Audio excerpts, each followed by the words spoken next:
We're at a farm in the northeast of Scotland. It is what we term as a hill farm. This was brought to our attention from a concern from a member of the public. We investigated what was actually going on, and our field officer realised that this was actually quite a large job.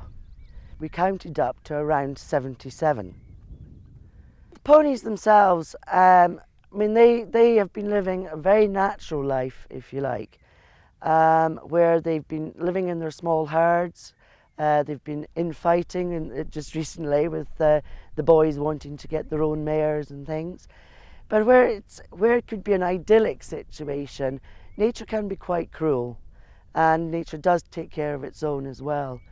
And if ponies are being bred and interbred, then unfortunately these ponies will, suffer the consequences. And this is our major issue here.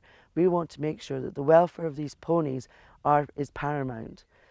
We realised that this was not just a straightforward, taking a few ponies and helping them. We had to look at the big picture here.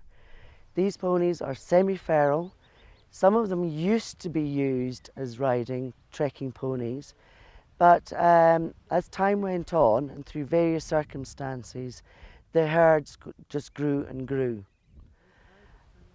We as World Horse Welfare felt that we would prefer to try and sort the problem out, and the problem being the overbreeding and eventually interbreeding, which is really a main concern to us all. So what we've decided to do is that we will try and come in on the premises, gather up all the ponies that we can herd into an enclosure, and our main aim is to try and control the forward breeding. This will involve castration of all the colts and the stallions, and we will also be just looking at the general health of all the ponies. This may include worming, delousing, and trimming of their feet.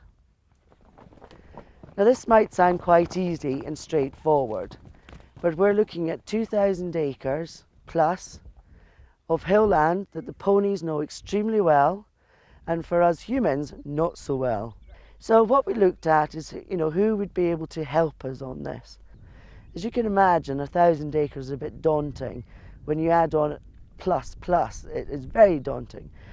So we were lucky to have, very close to Bellwade Farm in Aboyne, we have a small charity called Horseback UK. Well, 2 years ago we moved to a farm to breed these horses. These are American quarter horses, and I had a visit from some friends, and that are still serving and just come back from Afghanistan. We were talking about the number of young people getting hurt in the military and having to transition out of the military to the civilian world, and we thought we could perhaps help in two ways. One, the horses, these types of horses are great to ride because they're calm, and also for guys that have gone through amputation, because the cueing is very different. It's minimal cueing, so you don't need two hands, two legs. And the other thing is to reintroduce veterans to the rural world, and to introduce serving military personnel to the rural world and the opportunities that exist for employment within it. And that could be anything from rangers to dry stone walling to conservation to gamekeeping. So in this particular task that we've been asked to get involved in, there's map reading skills, there's the use of the ground, because obviously we have to come up around the ponies, you have to know where the wind's coming from. So many of the skills the guys have actually been taught in the military are transferable. It's just finding ways of doing it. So I think that this is a very good example of how guys can assist society as they recover, and veterans can use the skills that they've got to help things that are needed to do in the community. Today we've asked Horseback UK to come along with a couple of their horses and some of their more experienced riders to actually come around and intermingle with the ponies to see what their reaction is to other horses coming in. But more importantly, they will be able to have a good look around on horseback, getting from the horse's point of view as well, of where's all the nooks and crannies of where they can escape when we're trying to round them up. So it's really the first part of let's search and recover.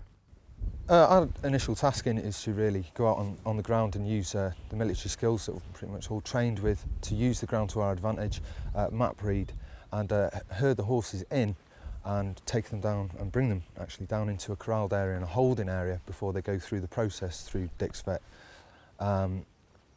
Using guys on the ground as kind of blockers, we're able to stop the horses, but on the horseback we're able to push them down into that area. Given the amount of land, I think it's doable. It's totally doable, and it's absolutely fantastic working with such a well-established and fantastic charity as World Horse Welfare. You know, working alongside, we've come up, we have done initial ground recce's, had a look, mapped out, coordinated the area, and now it's just implementing it basically. Is getting out there and bringing these horses in. The whole idea of this is to curb the breeding, to reduce the numbers so that it is a number of ponies that the place can actually sustain throughout the natural life of the ponies. The ponies themselves are actually of quite good quality. They are of Highland types, and these Highland types could well do really good jobs elsewhere in private homes. So our task really is to curb the breeding and maybe try and get rid of some of the ponies through probably an auction.